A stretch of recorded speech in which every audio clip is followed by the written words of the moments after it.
My name is Elena Voss. I'm 36 years old, and this past Thanksgiving, I sat at the long oak table in my parents' dining room watching my older sister Victoria smile, that polished, predatory smile she's perfected over the years. The turkey was golden, the candles were flickering, and the whole room smelled like cinnamon and old expectations. I was smiling just enough to look polite, the way I had done for most of my adult life. Then Victoria raised her glass of Pinot, looked straight at me, and said loud enough for everyone to hear, "So Elena, are you still playing around with that little eco project in Austin? You know, the tree-hugging thing?" My mother let out that soft laugh she uses when she wants to seem amused instead of cruel. My father just shook his head slightly. The same disappointed gesture I've known since I was 16. The air got thick the way it always does when they decide it's time to remind me of my place. I should have stayed quiet like I usually did.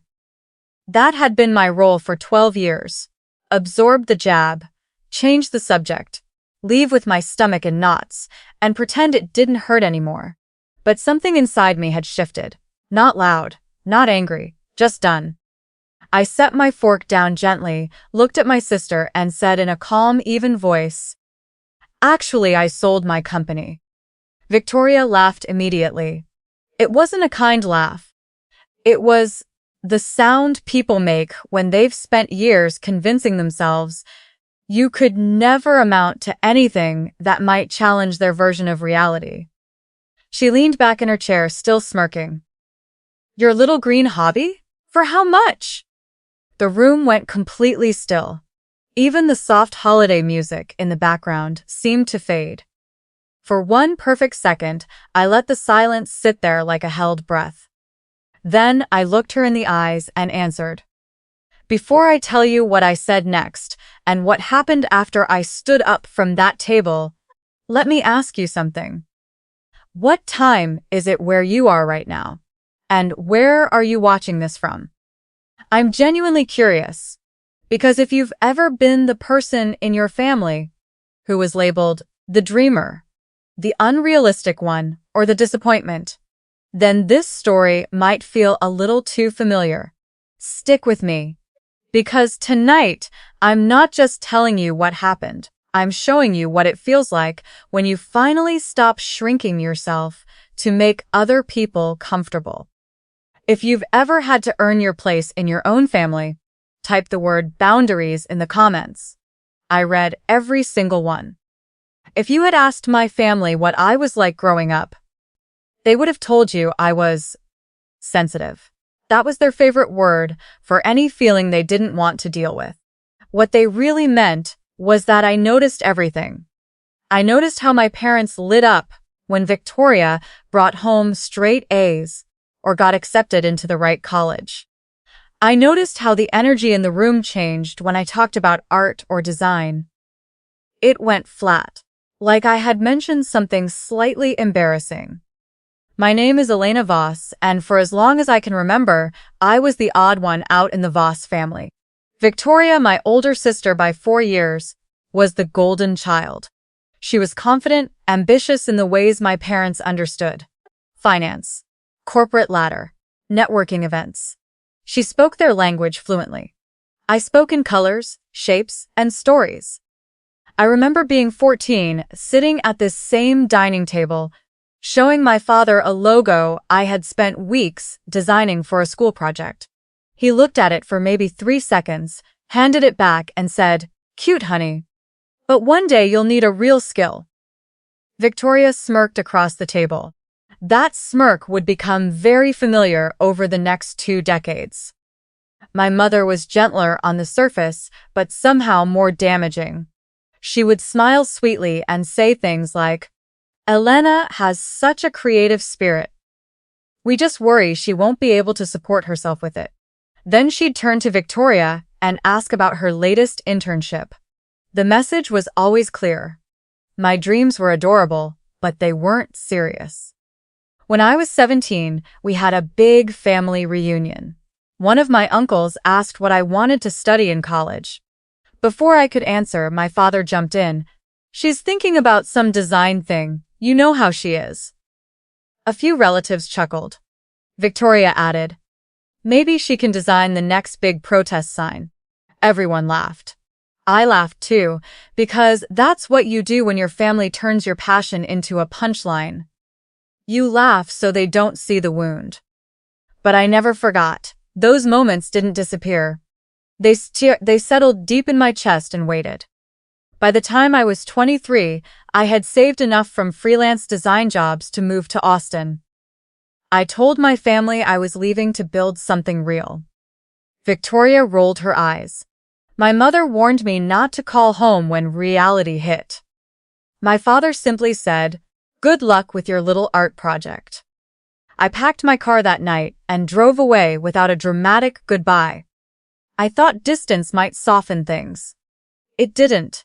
The phone calls became fewer, the visits even rarer. They had their perfect daughter. I became the footnote. For the first few years in Austin, I lived in a tiny studio apartment above a noisy coffee shop. I said yes to every project. Coffee shop menus, band posters, small business logos, packaging for local organic brands. I worked until my eyes burned and my back ached. Every time a client ghosted me or asked for endless free revisions, I heard my family's voices in my head telling me I wasn't good enough. But I kept going. Because deep down I knew something they refused to see. I wasn't failing. I was simply speaking a language they had never bothered to learn. Leaving wasn't cinematic. There was no big fight, no slamming doors. Just me loading boxes into my old Honda Civic at 2 a.m. while my parents slept. I left a short note on the kitchen counter saying I loved them, but needed to chase something bigger than their approval. Then I drove off into the Texas night with my heart pounding and my savings account looking terrifyingly small. Austin in the beginning was brutal and beautiful at the same time. The heat was relentless, the rent was high, and opportunity felt both everywhere and impossibly far away. I worked from a secondhand desk that wobbled every time I typed. I ate a lot of instant noodles and cheap tacos. But every time I finished a project and a client told me my design actually helped their business grow, something inside me grew stronger. Still, the loneliness was heavy. There were nights I sat on the tiny balcony listening to the city hum below, wondering if my family had been right all along. Every rejected proposal brought back my father's voice. Every slow month echoed my mother's gentle warnings. Victoria's smirks lived rent-free in my head. I almost quit more times than I can count. Once, after losing my biggest client to a bigger agency, I sat on the kitchen floor surrounded by unpaid bills and cried so hard I couldn't breathe. In that moment, I felt like the biggest failure in Texas. But when the tears finally stopped, a quiet voice inside me whispered, "They don't get to be right about you." So I got up, opened my laptop, and started again. I specialized in sustainable packaging and brand systems for eco-conscious companies. The kind of work that felt meaningful, even if my family called it tree-hugging nonsense. I taught myself new software, stayed up studying design psychology, and slowly built a small but loyal client list. The years blurred together in a rhythm of hustle, doubt, and small victories. I learned how to negotiate better contracts. I learned which clients were worth keeping and which ones drained my soul. Most importantly, I learned to quiet the voices of my family that still lived in my head. Then, 5 years after I moved to Austin, I met Marcus at a local sustainability conference. He was a quiet systems engineer working on renewable energy projects. Unlike the men in my family, he never saw my ambition as a threat. When I told him my family thought I was wasting my life on pretty pictures, he simply said, "Then build something so undeniable, they'll have to rewrite their story." That sentence became my quiet fuel. Marcus didn't try to fix me. He simply stood beside me while I built what I had always dreamed of.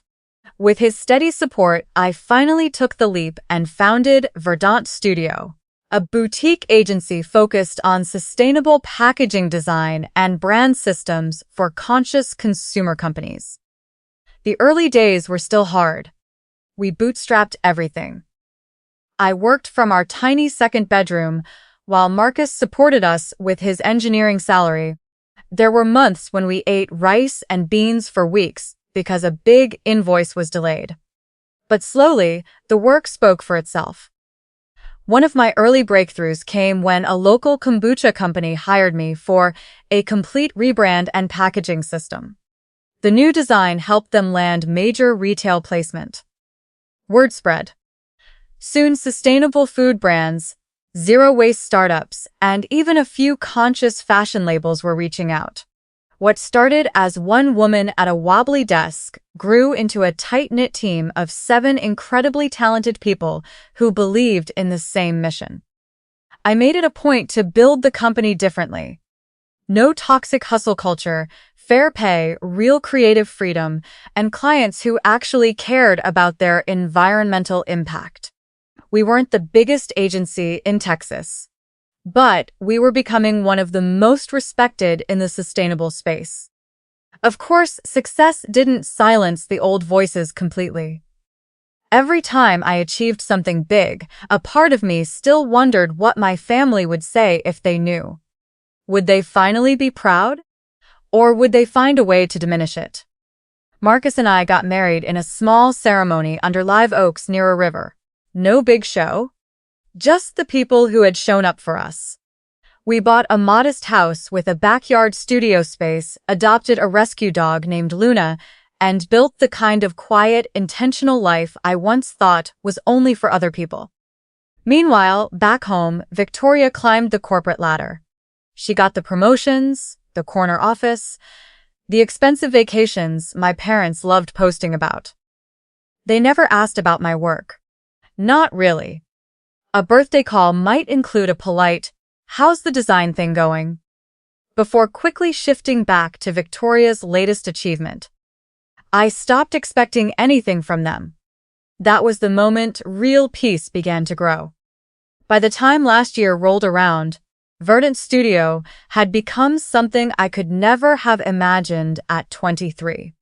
We had major contracts with national brands, a reputation for beautiful and ethical work, and several acquisition offers quietly coming in. I turned most of them down, until the right one appeared. The deal was complex, the negotiations intense, and almost no one outside my inner circle knew. Not my family. Not even most of my team. I wanted to protect the process from their opinions until it was done. When the papers were finally signed, I sat in my studio with Marcus and Luna at my feet, staring at the number on the screen, $152 million. I didn't cry. I just breathed. For the first time in my life, I felt completely free from the need for their validation. Victoria Voss Langley has always been intelligent. That's what makes her particularly dangerous. She's not the cartoonish mean sister who screams and throws tantrums. She's elegant, articulate, and knows exactly how to weaponize concern. She works in private equity now, the kind of job my parents can brag about at every dinner party. She married a successful attorney, has 2 perfect children, and lives in a beautiful house in the same upscale neighborhood where we grew up. On paper, she is the American dream my parents always wanted. In reality, Victoria needs to be the center of the universe. Any light that shines on someone else, especially me, feels like a personal threat to her carefully constructed image. I've watched her for years. The way she casually undermines people while smiling. The way she plants little seeds of doubt disguised as just being honest. The way she makes sure everyone knows how much harder she works, how much smarter she is, how much more successful her path is. When we were younger, she used to say things like, "It's cute that you're so artistic, Elena. But the real world doesn't pay for pretty pictures." As adults, the comments evolved, but the message stayed the same. When are you going to get a real job like the rest of us? She was always the one who kept our parents updated on my lack of progress. Every holiday she would ask me pointed questions in front of everyone. How's the little studio doing? Still able to pay rent? Then act hurt when I gave short answers. Victoria doesn't hate me. That would be too simple. What she needs is for me to remain smaller than her. Because if her unrealistic little sister actually succeeded, it would force her to question the entire hierarchy she's built her identity around. My parents, of course, never saw it. To them, Victoria was simply being a concerned big sister. They couldn't see how expertly she maintained the family narrative. Victoria the achiever, Elena the dreamer.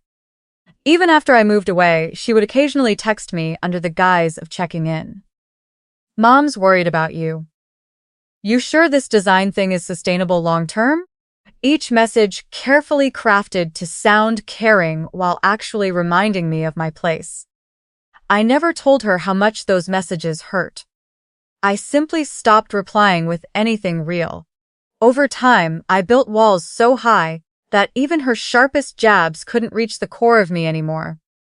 But on that Thanksgiving night, those walls were about to be tested like never before. The years of subtle jabs had taught me something powerful. Silence can be a strategy. I stopped sharing my wins. When Verdant Studio landed a major national client, I didn't post about it. When we won industry awards, I kept the news within my close circle. Every time Victoria asked about my little business, I gave her vague, polite answers that revealed nothing. This wasn't bitterness, it was protection. I had learned the hard way that sharing good news with my family was like handing them ammunition. They would either diminish it or find a way to make it about them. So I chose strategic silence. I focused on building, on refining my craft, on creating systems that would outlast any single client. There were still moments that stung. Like the time my mother called to tell me Victoria had just gotten a huge promotion and bonus. We're so proud of her, she said. Then, almost as an afterthought, how are things with your designs? The contrast was painful, but I had grown used to carrying that particular ache. Marcus would sometimes ask why I didn't just tell them the truth about how well things were going. I told him the truth. Their opinion no longer had the power to define me, but I still didn't want it in my house. I had worked too hard to build a peaceful life. I wasn't going to invite their judgment back in. Meanwhile, Victoria's life wasn't as perfect as she portrayed. I heard through distant relatives that her marriage had hit rough patches and that some of her investments hadn't gone as planned. But she never admitted weakness. Instead, she doubled down on projecting success and subtly tearing down anyone who might outshine her. The silence I kept wasn't empty. It was full of preparation. While they assumed I was still struggling, I was building something undeniable. While they laughed at my tree-hugging business, I was creating packaging systems that were literally changing how major brands thought about sustainability and consumer trust. I didn't know the acquisition was coming when I accepted the Thanksgiving invitation. Part of me still hoped, foolishly. That time had softened them. That maybe we could have one holiday without the usual undercurrents. I was wrong. But by then, I was ready. The version of me who once cried on the kitchen floor had been replaced by someone who understood her worth.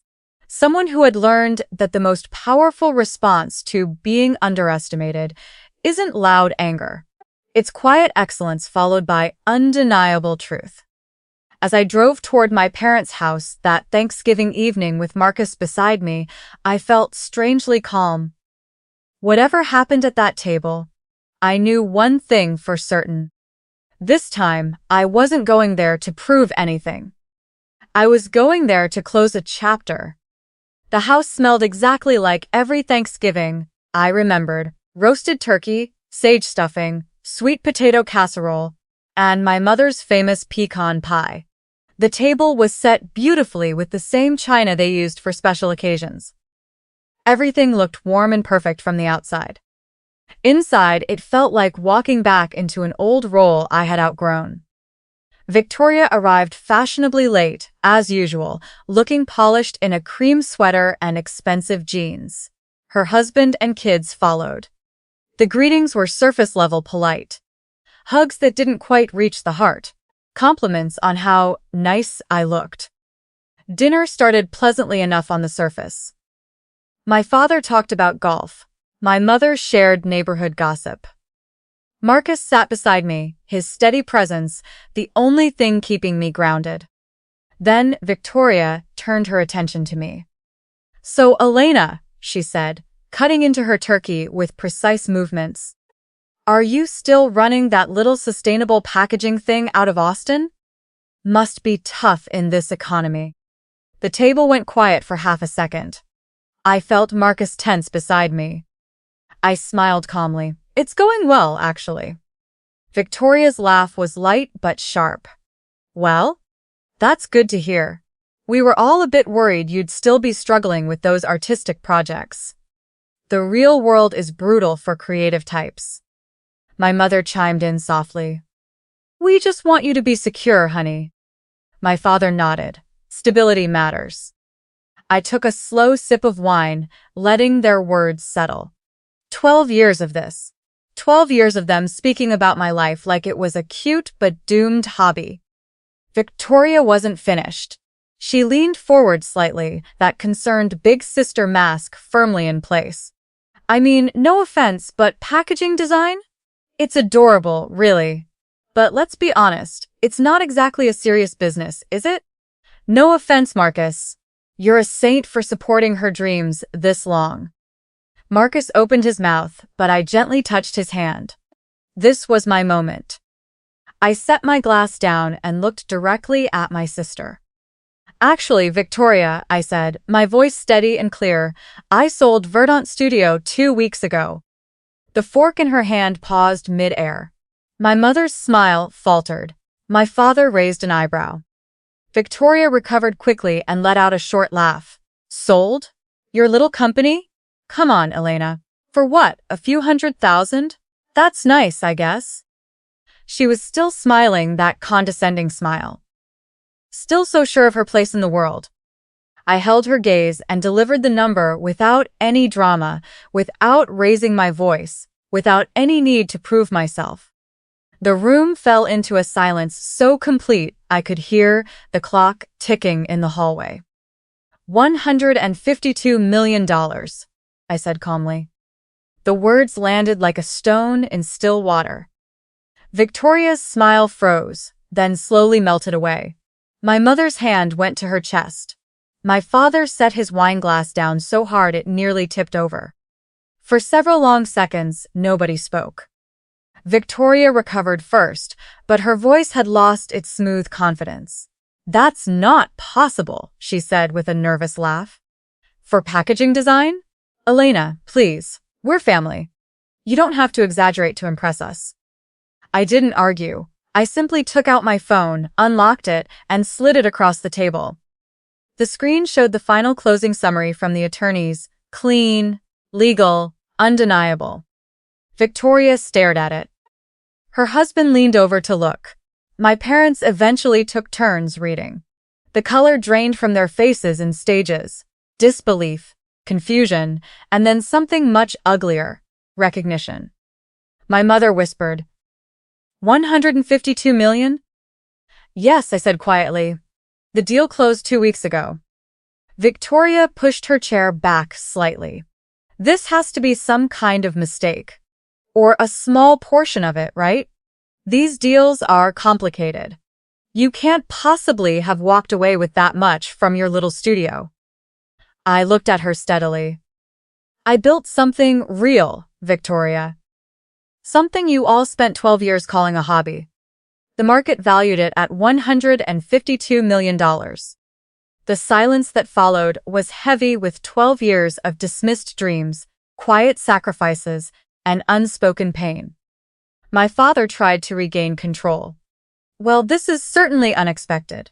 Congratulations, I suppose. But family is family. We should talk about what this means moving forward. Victoria's mask was cracking. I could see the calculations happening behind her eyes. The shift from condescension to sudden interest. From little sister's silly business to potential resource. She leaned forward, her voice taking on that familiar concerned tone again. Alina, why didn't you tell us? We're your family. We could have helped. Supported you through the process. I almost smiled at that. Because for 12 years, I said, keeping my voice calm and measured, you treated everything I built like it was worthless. You don't get to suddenly become family when the number gets big enough for you to respect. The tension in the room became electric. Victoria's face flushed. We were just being realistic. Someone had to tell you the truth. My mother's eyes filled with tears. The convenient kind. We only ever wanted the best for you. I looked at all of them, these people who had shaped so much of my pain, and felt something inside me finally settle.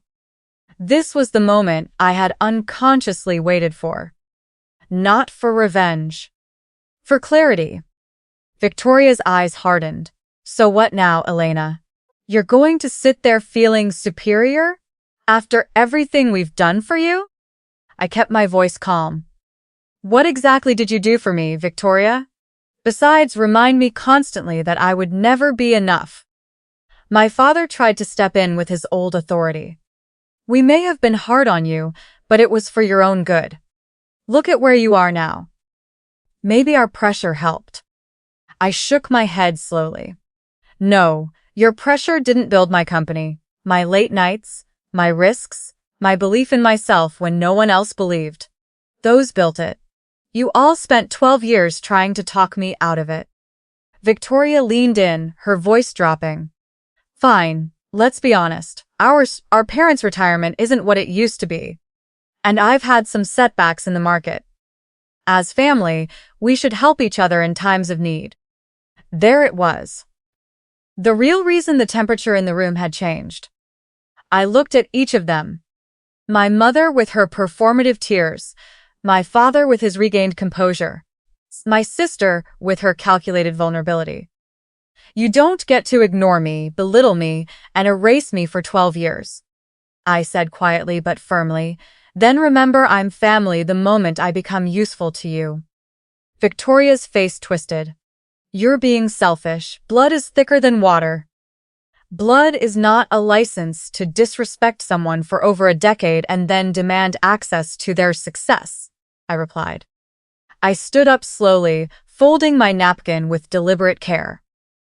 I'm not going to rescue you. Not because I don't have the means, but because you never believed I could create anything worth rescuing. You don't get equity in the dream you tried to kill. Marcus stood with me. We walked out together while my family sat in stunned silence. In the months that followed, the texts and calls came. Victoria tried guilt, then anger, then fake concern again. My parents sent long messages about family loyalty. I read them all, then blocked every number. I didn't send a single dollar. Sometimes the strongest form of justice isn't loud revenge. It's simply refusing to save people who were comfortable watching you drown. Back in Austin, life slowly returned to its quiet rhythm. Marcus made my favorite pasta on the back patio, while Luna chased fireflies in the yard. For the first time in years, I felt truly light. The dinner hadn't healed me. Their shock hadn't healed me. What healed me was realizing I no longer needed anything from them. Not their approval. Not their apology, not even their understanding. I used part of the proceeds to create the Verdant Foundation, a nonprofit that provides grants, mentorship, and resources to women building creative and sustainable businesses without family support. I know exactly how lonely that path can be. I wanted to turn my pain into something useful for someone else. Every time I review applications from young women who were told their dreams were unrealistic, I see my younger self. And I make sure they know they're not alone.